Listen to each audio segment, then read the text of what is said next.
जैसे हमारे प्रधानमंत्री जी ने हमारे साथ धोखा किया, प्रधानमंत्री जी को गरीब मानता था, प्रधानमंत्री जी को मैं किसानों का नेता मानता था, प्रधानमंत्री जी को लास्ट में बैठे हुए व्यक्ति का विकास पहुंचाने वाला नेता मानता था, और प्रधानमंत्री जी तपस्या करके 35 साल आए, जैसे मैं उनको मानता था और मैं गलती कर गया, हम सब किसान भाई गलती कर गए। प्रधानमंत्री जी के कहने पे मैंने उत्तर प्रदेश से लेकर पूरे देश में भारतीय जनता पार्टी को जिस तरीके से सत्ता में लाने का काम किया, वो मेरे से गलती हो गई, हम सब किसानों से गलती हो गई, उसी की आज हम सजा भुगत रहे हैं। ऐसे ही हमारे जो देश के जितने भी ये अभिनेता हैं, एक्चुअली जो ये अभिनेता जो हम मानते थे, उन्हें देश का हीरो मानते थे, ये सही में देश के विलन हैं। जो मिथुन दा है, ये अक्षय कुमार है, सन्नी देओल है, ये जितने भी लोग हैं, जितने भी सरकार की कदम चूमी कर रहे हैं, ये सब जो है देश में विलन का काम कर रहे हैं, अन्नदाता का हौसला डाउन का काम कर रहे हैं, अन्नदाता को गाली दे रहे हैं। ये मैं बिल्कुल इस बात को बर्दाश्त नहीं करेगा अन्नदाता। ये सही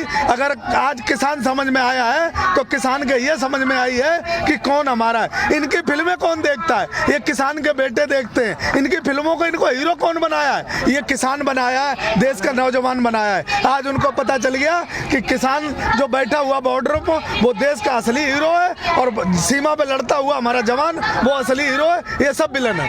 मिथुन चक्रवर्ती कह रहे हैं कि मैं पानी वाला सांप नहीं, कोबरा डस लूंगा, और उन्होंने भारतीय जनता पार्टी को बोला है कि भारतीय जनता पार्टी में शामिल हो गए, और वो सही में कोबरा है, वो भारतीय जनता पार्टी को डस लेगा, और वो वहाँ पश्चिम बंगाल के अंदर भारतीय जनता पार्टी हार के और मिथुन दोबारा फिर वहीं जाएंगे जहाँ थे, उनका कोई अस्तित्व नहीं रहेगा।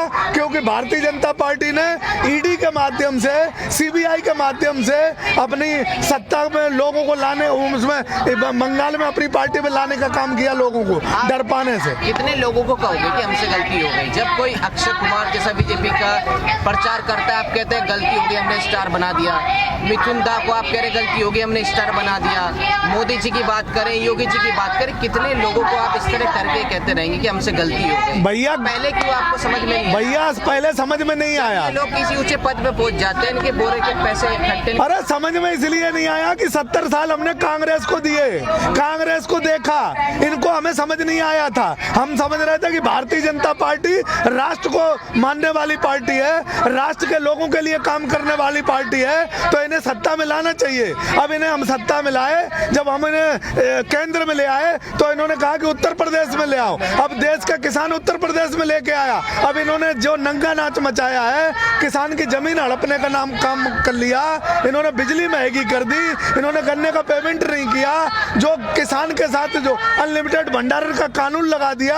आज किसान बॉर्डरों पर बैठा है, किसान देश के लिए लड़ाई लड़ रहा है, शहर में रहने वाले भाई बहनों के लिए लड़ाई लड़ रहा है। तो आज किसान के विरोध में ये लोग खड़े हो गए, सत्ता के पक्ष में लोग खड़े हो गए, जबकि भारतीय जनता पार्टी पूरी दुनिया और पूरा देश, दुनिया में जितने भी मीडिया चैनल या सही जो देश के लिए निष्पक्ष अपने देश के लिए काम करते हैं, पूरी दुनिया का अगर तुम देखोगे तो भारतीय जनता पार्टी के खिलाफ और किसान के पक्ष में लोग खड़े हैं। लेकिन ये हमारे देश के प्रधानमंत्री और मीडिया को और ये कुछ अंधभक्तों को दिखाई नहीं दे रहा। पूरा राष्ट्र, पूरी दुनिया आज किसानों को समर्थन दे रही है। की आप बात करते हैं, क्या मिथुन चक्रवर्ती को पूरी दुनिया नहीं जानती? अरे यार, एक मिथुन अगर वो कहीं कुमार पूरी दुनिया नहीं जानती। भाई तुम एक मिथुन चक्रवर्ती की नाम क्यों बार बार ले रहे हो? हमारे कुछ हीरो हीरोइन जेल में, ईडी का छापा भी तो पड़ा है। बात छोड़िए ना, शुभेंदु अधिकारी जो टीएमसी के थे वो भी उसमें ही चले गए। तुम ये बता दो मुझे कि जो हीरो जो फिल्म वाले लोग हैं जिन्होंने किसानों की बात करी, उनके यहाँ ईडी के छापे लगे नहीं लगे? सीबीआई के छापे लगे कि नहीं लगे? हमें बता दो। अगर वो लोग अगर किसानों की बात करी, उनके यहाँ दूसरे ही दिन जो है ईडी और सीबीआई छापे मार रही, क्यों मार रही? और ये मिथुन दा क्यों बच गया? इसके यहाँ क्यों नहीं मार रही? अक्षय कुमार के यहाँ क्यों नहीं मार रही? ये कुछ भी कर देंगे, इनके यहाँ नहीं मारेगी, क्योंकि सरकार की तलवे चाट रहे ये लोग, इसलिए उनका कोई कुछ नहीं। देश के मुख्यमंत्री योगी आदित्यनाथ एक रैली में भाषण देते हैं, वक्त कहते हैं कि जो सेकुलरिज्म है, धर्मनिरपेक्षता है, ये देश के लिए खतरनाक है। इस बात को कैसे आप लेते हो? देखो, मैं ये कहूंगा कि हमारे बाबा योगी आदित्यनाथ ने उत्तर प्रदेश को बर्बाद कर दिया है। ये हिंदू मुस्लिम धर्मों में बांट के आज पूरे देश से मैं कहना चाहता हूं कि बाबा योगी आदित्यनाथ की बातों में मत आना, क्योंकि उत्तर प्रदेश की बेटियां यहाँ करा रही हैं और यहाँ का देश का किसान बर्बाद हो गया। गन्ने की पूरी बेल्ट में इन्होंने 5 साल में 1 रुपए नहीं बढ़ाया और उनका पेमेंट रोक के रख लिया है उत्तर प्रदेश में। और जिन्होंने जो वादे किए थे 2017 में, एक भी पूरा नहीं किया। बेटी बढ़ाओ बेटी पढ़ाओ का जो नारा था, इन्होंने 14 दिन में गन्ने का पेमेंट का वादा किया था, इन्होंने जो लैपटॉप बांटने का वादा किया था, किसानों को खुशहाली के दिन दिखाए थे। आज उत्तर प्रदेश की जनता त्रस्त है, इनकी कोई बात पूरी देश में नहीं मानेगा, चाहे वे बंगाल में चले जाएं, चाहे जहां चले जाएं। ये ईवीएम से और लठ की जोर से अधिकारियों पर दबाव बना के सरकार बने ही बनाने, लेकिन जनता इनके साथ नहीं है। क्या लगता है योगी आदित्यनाथ का संविधान से भरोसा उठ चुका है? बिल्कुल भरोसा पूरी तरह भारतीय जनता पार्टी का। जब एक देश का प्रधानमंत्री किसानों को पार्लियामेंट में खड़े होकर आंदोलन भी कहता है कि जिस आंदोलन से हमारा देश आजाद हुआ, उसी आंदोलन के माध्यम से हम अपने लोकतंत्र को बचाने का काम कर रहे हैं, अपनी जमीनें बचाने का काम कर रहे हैं, उसी को ये लोग जो है संविधान की मजाक उड़ाते हैं। तो इनका संविधान पर कोई भरोसा नहीं, इनका हिटलर शाही पर भरोसा है और ये देश का नौजवान और किसान समझ गए। आंदोलन को देखा जो करा जा रहा है, आपको 105 दिन से ऊपर हो गए हैं बैठे बैठे, ये हिटलर शाही का ही नतीजा है क्या? बिल्कुल हिटलर शाही का नतीजा है। नहीं तो पहले बाबा टिकैत महेंद्र टिकैत जब बोट क्लब पे गए थे तो उनकी वहाँ 8 दिन के अंदर राजीव गांधी जी ने उनकी बात को सुनने का काम किया और 8 दिन के अंदर आंदोलन को खत्म करने का काम किया। आज हमारा प्रधानमंत्री 15 उद्योगपतियों के नाम बिक चुका है, इसलिए किसानों को ताक पर रख के, किसानों को मौत के मुंह में रख के, किसानों की जमीन सब हड़पने के चक्कर में, 15 उद्योगपतियों को जमीन देने के चक्कर में आज किसानों की बात नहीं सुन रहा है। किसानों को मार देना चाहता है, उसकी जमीन हड़प लेना चाहता है, किसान को बर्बाद कर देना चाहता है। इसलिए ये अब इनका संविधान पर भरोसा नहीं, इनका राष्ट्र पर भरोसा नहीं, इनका सिर्फ 15 उद्योगपतियों पर भरोसा है। मनोहर लाल खट्टर के आंखों में आज आंसू आ गए सदन के अंदर, जब वो बजट सत्र के दौरान जब बहस हो रही थी तब उनके आंखों में आंसू आ गए। आखिर ये आंसू क्या कहला रहे हैं?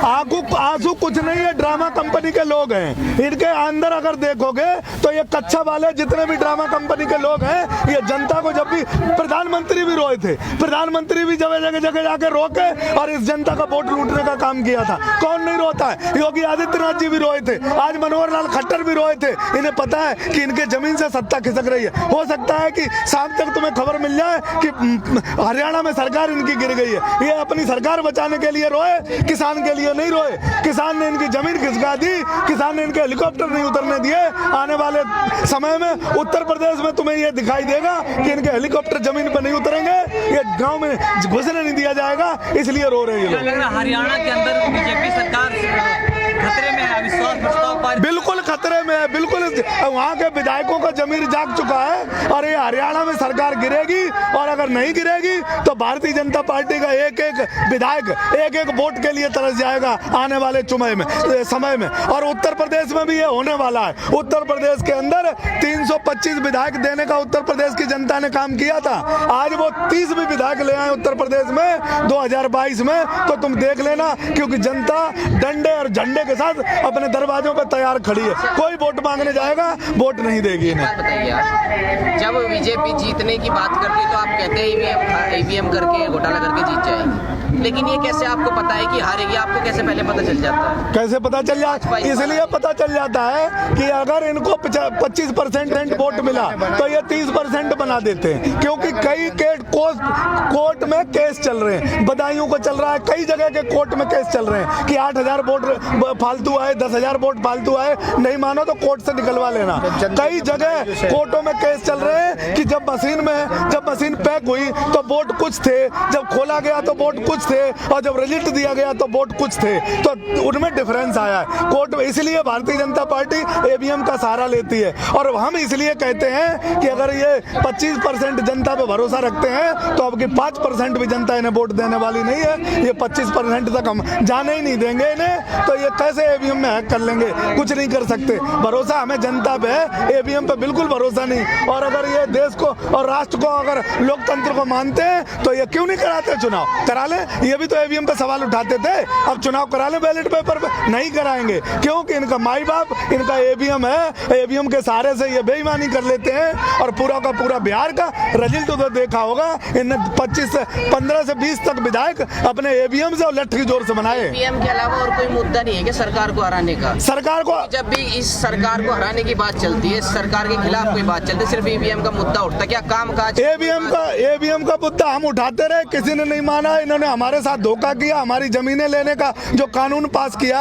अब पूरा का पूरा किसान, देश का एक एक जवान एक प्लेटफार्म पे आ गया है और इन्हें अब बीजेपी ये सत्ता से जाएगी, इसलिए जाएगी कि ये 15 उद्योगपतियों को सपोर्ट कर रही है। इसने सिर्फ किसान को मौत का सामान इकट्ठा किया, मौत मारने का काम किया। किसान बदहाली से जी रहा था, उसी किसान के लिए एक खाई और खोद दी। इसलिए अब एक एक किसान जब गांव में नहीं गुजरने देगा, एक एक वोट के लिए ये लोग तरस जाएंगे। तो मुझे भरोसा है कि भारतीय जनता पार्टी देश से साफ हो जाएगी। इसे कहीं भी पूरे देश में सत्ता नहीं रहेगी इनकी, क्योंकि इन्होंने गरीब बन के आए थे और 15 उद्योगपतियों का साथ दिया। ये जो है गरीब माँ का बेटा बन के आया था और 15 उद्योगपतियों को ने खरीद लिया इसे। ये जो है 35 साल तपस्या बन करके आया था और ये तपस्या के नाम से देश के गरीबों को और देश के किसानों को लूटने का काम किया। इसलिए देश की जनता को इन पर कोई भरोसा नहीं रहा। देश की जनता अब डंडे और झंडे के साथ खड़ी है। एक एक किसान नेता हमारा जो है अब इस काम को करेगा कि भारतीय जनता पार्टी को वोट नहीं देना, जिसकी जहां मर्जी वहां वोट दो। हमें और सरकारें रही, जियो और जीने दोनों वाले फार्मूले पे चली, ये हिटलर शाही के फार्मूले पे चल रही है सरकार। भारतीय जनता पार्टी को वोट मत देना, जिसकी जहां मर्जी वहां वोट दो, उसकी मर्जी तो वो देगा जहां जिसकी मर्जी, लेकिन किसान को समझाना मेरा काम है। जो भाई हमारे देश के साथ दे रहे हैं, जो भाई आज हमारे आंदोलन में आ रहे हैं और जो भाई हमारा आज कदम से कदम मिला के, हिंदू मुस्लिम सिख ईसाई सभी कदम से कदम मिला के चल रहे हैं, सभी भाइयों से अपील है कि भारतीय जनता पार्टी को हराने का काम करें और देश में किसी को भी जिताएं। मैं ये कहता हूँ कि किसान का बेटा मुख्यमंत्री बनेगा उत्तर प्रदेश का, किसान का बेटा देश का प्रधानमंत्री बनेगा। जैसे चौधरी चरण सिंह थे, उन्होंने किसानों के लिए एक कलम में फैसले किए थे। जब किसान का बेटा कोई मुख्यमंत्री, किसान से संबंधित मुख्यमंत्री प्रधानमंत्री आया है, उसने एक एक कलम में फैसले किए। वही फैसले करने वाला कोई आएगा, वो किसानों की कानून वापस करेगा और इस लड़ाई को हम जीतेंगे।